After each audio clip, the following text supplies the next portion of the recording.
चुनावी मुद्दा सीधी बात रियल लाइफ न्यूज ब्यूरो के साथ डासना क्षेत्र से हमारे संवाददाता साबिर अली व जुबेर खान की स्पेशल कवरेज। डासना नगर पंचायत से चेयरमैन पद के प्रत्याशी हज्जन परवीन पत्नी हाजी रफीक को डासना की जनता का भरपूर समर्थन मिल रहा है।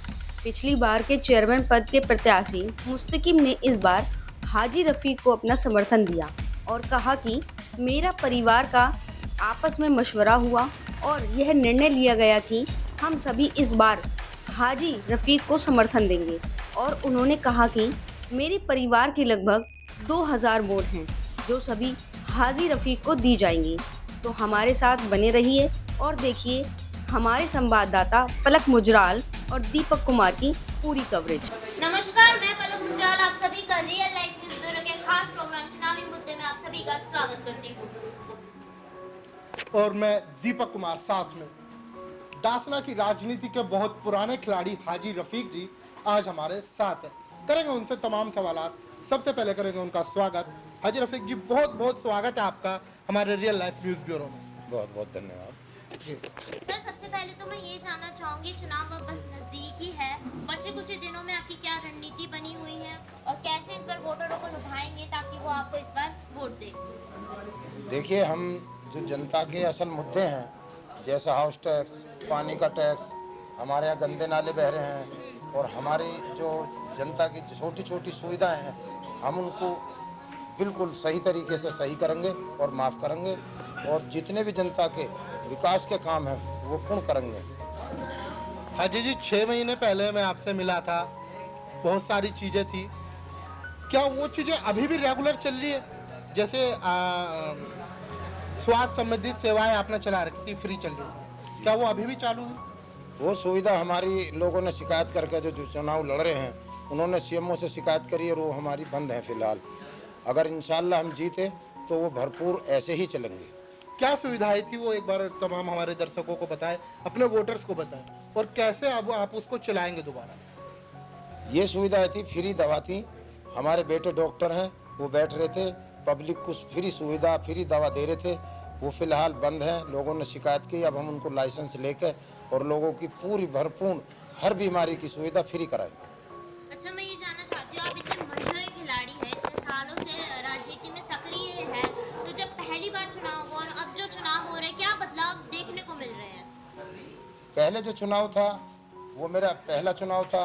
अब जो चुनाव है और मेरा घर परिवार, मेरे साथ मुस्तकिम भाई बैठे हैं, ये पीछे चुनाव लड़े थे, ये मेरे भाई हैं, ये इस बार चुनाव नहीं लड़ रहे, तो ये मेरे साथ हैं। पूरा खानदान, मेरा वार्ड, मेरे सब भरपूर जनता का समर्थन मुझे मिल रहा है। अभी जो आपने जनसभा करी है उसमें भी हमें देखने को मिली जनता की आपको कितना समर्थन कर रही है। काफी तादाद में लोग थे, लेकिन हम ये जानना चाहते हैं कि चुनाव वाले दिन यही जनता उस दिन मौजूद होगी कि नहीं? चुनाव वाले दिन जनता इससे भी ज़्यादा होगी। अभी जितना वक्त बचा है 4-5 रोज, इसमें भरपूर समर्थन और बढ़ रहा है और बढ़ेगा, क्योंकि हम पे लोगों का भरोसा है। हम जो मेंबर रहते हुए हमने भरपूर लोगों का काम किया है, जो भी काम आए हैं चाहे किसी तरह के हों, हमने काम किया है और हम काम करते रहेंगे। आप सदा सभासद रह चुके हैं, ऐसे कोई काम जो सभासद रहते हुए ना करे हो और अब आप करेंगे, या फिर कोई ऐसा काम हो कि भाई इसको चेयरमैन कर सकता था, वो काम नहीं किया? देखिए, हम जो अब काम करेंगे, हमारे जो आने वाली ये छोटी जनरेशन है वो हमारे भविष्य का उजाला है, क्योंकि हमारे यहाँ सबसे ज़्यादा जो परेशानियाँ हैं वो शिक्षा की है। शिक्षा के तालीमी इदारे हमारे कमज़ोर हैं, उन्हें हम सही करेंगे और सरकार से डिमांड करेंगे उन्हें डिग्री कॉलेज कराने की और इंटर कॉलेज बेटियों का बनवाने की। वो हमारे यहाँ है नहीं।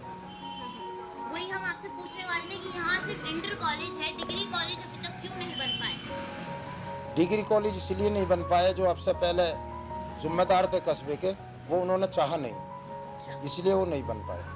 तो मैं ये जानना चाहती हूँ, जो पिछले चेयरमैन हैं, क्या उन्होंने अभी तक यहाँ कोई विकास नहीं कराया? जो पिछले चेयरमैन है, यहाँ कोई विकास नहीं हुआ। अगर विकास होता तो किसी की ज़रूरत कहाँ होती। जनता को विकास चाहिए, विकास यहाँ हुआ नहीं।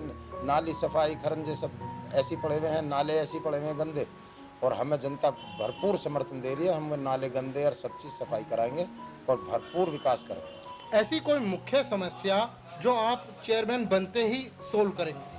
ऐसी भरपूर समस्याएं 2 हैं हमारे कस्बे की। एक तो हमारे यहाँ तालाब है, वो तालाब बिल्कुल बेकार है, पानी भरा हुआ है, जब जैसी बरसात होती है वो रास्ते रुक जाते हैं। सबसे पहली समस्या वो है। हम जीतते ही सबसे पहली समस्या उसका पूर्ण सौंदर्यीकरण करेंगे और उसके चारों तरफ पेड़ पौधे पर्यटक स्थल बनाएंगे। आने वाले दिन जो बचे हैं उसमें मतलब आपकी क्या रणनीति, वोटर्स को किस तरह से लुभाने की कोशिश है, क्योंकि इस टाइम पे हर प्रत्याशी यही दावे कर रहे हैं कि हम ये काम कर देंगे, ये काम कर देंगे, तो आप ऐसा क्या करेंगे, क्या ऐसे मुद्दे लेके जाएंगे उनके बीच जो हाँ वो आप ही को वोट करें? हमारे पास ऐसे मुद्दे बहुत हैं, जैसे स्वास्थ्य के हैं, लोगों ने नहीं किया, हम स्वास्थ्य का भरोसा दे रहे हैं। हमारे बेटे डॉक्टर हैं, हम फ्री क्लिनिक चलाएंगे, सरकार से मिलकर चलाएंगे। सरकार से सुविधा जितनी भी बुनियादी सरकार की योजनाएं आज तक यहाँ नहीं आई, हम भरपूर सब पब्लिक को सहयोग दे रहे हैं और लाएंगे वो योजनाएं और सब जनता को दिलाएंगे। इसलिए हमें भरपूर समर्थन है और देगी जनता। अच्छा, आप पिछली बार राष्ट्रीय पार्टी बसपा से लड़े थे, इस बार निर्दलीय, ऐसा क्यों? पीछे हम राष्ट्रीय पार्टी से लड़े थे, अब जो हमारे समर्थक हैं, हमारे जो सहयोगी हैं, सबकी राय थी कि सभी का साथ लेना है, सभी कौम से लड़ना है, इसलिए हमने निर्दलीय का लिया है और निर्दलीय लड़ रहे हैं। हमें भरपूर हर बिरादर का, हर कौम का समर्थन मिल रहा है। पार्टी से लड़ना और निर्दलीय लड़ना, इन दोनों में क्या चीजें आपको अलग लगती हैं? निर्दलीय लड़ने में मुझे सारी चीज़ें अलग लगती हैं। पार्टी से लोग बंधे हुए होते हैं, निर्दलीय में सब लोग अपने अपने उससे हैं, इसलिए मुझे जन समर्थन पूरा मिल रहा है। और जितने मेरे समर्थक हैं उन्होंने यही फैसला लिया। मुस्तकीम भाई हैं जो मेरे साथ हैं, पीछे चुनाव लड़े, सबकी राय थी आप निर्दलीय लड़ें और हम निर्दलीय लड़ रहे हैं। हमें भरपूर जनता का, हर बिरादर का, हर कौम का समर्थन मिल रहा है। अच्छा, इस वक्त आप चुनौती के रूप में विपक्ष में किसको देख रहे हैं?